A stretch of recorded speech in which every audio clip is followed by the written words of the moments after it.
Nagmaya ang mga miyembro sa Kingdom of Jesus Christ human nagpagawas og temporary protection order ang Regional Trial Court Branch 15 sa Davao City Martes sa hapon, Agosto 27, 2024. Batok sa operasyon sa kapulisan sa KOJC compound nga nangita kang Pastor Apollo Kibuloy ug iyang mga co-accused ug gimanduan sa korte ang mga pulis nga tanggalon ang mga barrier nga giharang sa mga entry points sa KOJC compound.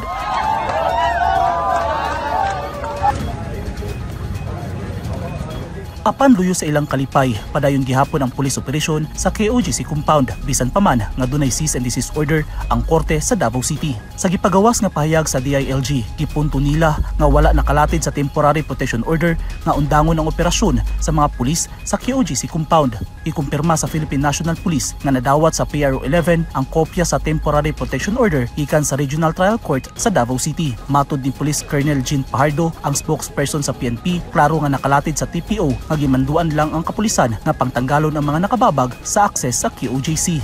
Wala po doon sinasabi na malinaw na pinahihinto po ang implementation po ng warrants of arrest against po kay Kibuloy at apat pa. At wala rin pong sinasabi doon na pinapaalis po tayo doon po sa loob po ng KOJC. Ang ibig sabihin po nun, tuloy-tuloy po ang ginagawa pong implementation po ng warrant of arrest at pati na rin po yung paghahanap po doon sa mga hinahanap po nating mga tao. Iklaro sab sa PNP ang aligasyon nga gibawalan sa mga pulis ang mga miyembro sa KOJC nga makasulod gawas sa compound. Sukwahi kini sa mga giingon sa mga miyembro ni Kibuloy. Free po silang pumasok at lumabas. Just can imagine, nag-start po tayo ng Sabado sa pag-i-implement po ng warrant of arrest. Kung wala pong nakakapasok sa kanila, gutom po lahat ng tao doon. So, nakakapagpasok sila ng pagkain doon, nakakapagpasok sila ng tubig doon, pumapasok po yung kanilang mga ambulance doon, at yung iba pa pong mga gamit, mga sasakyan po nila. In the same manner, ang police din po ay nakakapasok.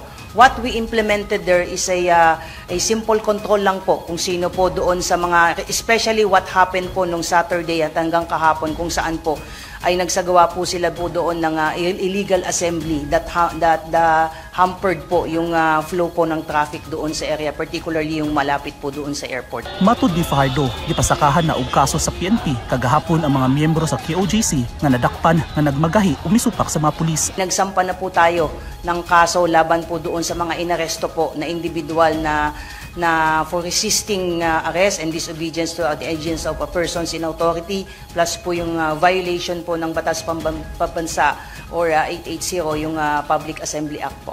5 kadlaw na ang operasyon sa kapulisan sa KOJC compound, pero hangtod karon wala pa ikita sila Kibuloy ug iyang mga co-accused. Sumala ni President Ferdinand Marcos Jr., walay nasupak nga human rights ang kapulisan sa ilang operasyon sa KOJC compound sa pagsilbi sa warrants of arrest batok sa mga akusado.